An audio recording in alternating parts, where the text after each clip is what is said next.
When looking at differentiated lesson plans, videos are always an important tool to include because students are not always successful readers, and the video helps them to understand the information while showing them pictures.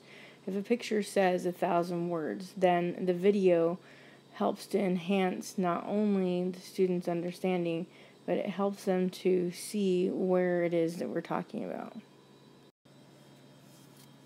The International Society for Teaching and Education in 2004 had this article about the 9 strategies that Marzone has about research-based increasing student achievement, and also the classroom instruction that works book. And they're looking at how technology is just a tool to help enhance these strategies. When asking students to identify similarities and differences or to engage in cooperative learning, iMovie, Telegami, BookPress, and Stop Action videos are all really great technology tools that can help students to show their understanding, to share and collaborate with one another, and have fun while they're doing it. In this International Society article, they talk about how technology is really not enough. Students and teachers have to be open to using the technology. The inspiration can't just come from the teacher. The students themselves need to be inspired by the different opportunities that they have. What's difficult is for students and teachers to focus. With so many different options and so much information available, focusing in is often difficult.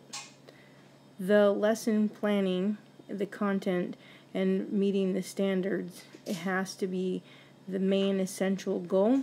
Technology is just one of the side tools to help achieve that.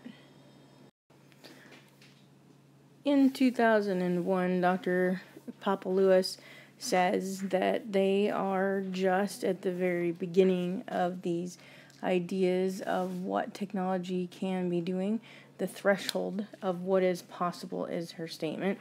And in 2015, it seems that we're still just at the threshold of what is possible with technology in education. Students are exposed to different ideas, different cultures, and are able to do research in the comfort of their own home or their classrooms, where in the past they had to go to the library, and if they didn't have a computer, then they were extremely limited. Dr. Papalouis talks about how the computer usage is going to increase in the future, and how students that come from at-risk groups in special education in inner cities are going to be more successful and motivated if they're using technology. However, the main focus is about how computers, and especially video conferencing, promotes greater understanding of other cultures. I agree that video conferencing does get rid of the geographic restrictions and makes them irrelevant. Unfortunately, due to the time constraints of the different time zones, it would be very difficult for us to talk to people in Greece or in Egypt during our actual class time. So I think it would be really interesting if we would be able to do video recordings of commentary or questions that we have regarding their history or the architecture and different projects that they have going on to restore some of the temples and other buildings that they have. I did see in a couple of the different articles that I read about how students are shy and have a hard time working with the video conferencing, and some of their parents are not very happy with having their students on camera or being videotaped and watched by other students. I think that the one thing that we haven't really addressed is how teachers themselves are shy, and uncomfortable about being recorded.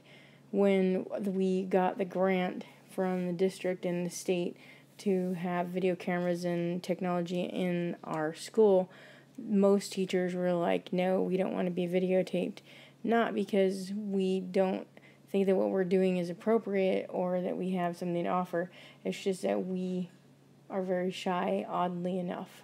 So I'm excited to see how incorporating video into my classroom changes that, at least for me.